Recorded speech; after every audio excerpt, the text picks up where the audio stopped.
والسماء ذات البروج واليوم الموعود وشاهد ومشهود قتل أصحاب الأخدود النار ذات الوقود إذ هم عليها قعود وهم على ما يفعلون بالمؤمنين شهود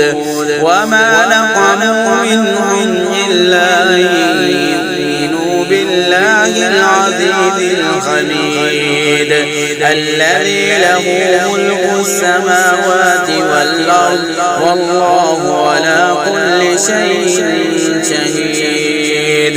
إن الذين فتنوا المؤمنين والمؤمنات ثم لم يتوبوا فلهم عذاب جهنم ولهم عذاب الحريق إن الذين آمنوا وعملوا الصالحات لهم جنات تجري من تحتها الأنهار ذلك الفوز الكبير إن بطش ربك لشديد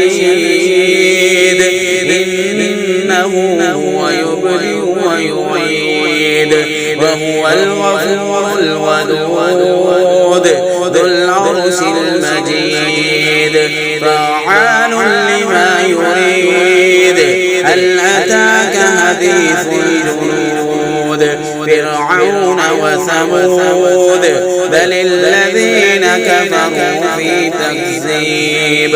والله من ورائهم محيط بل هو قرآن مجيد في لوح محفوظ.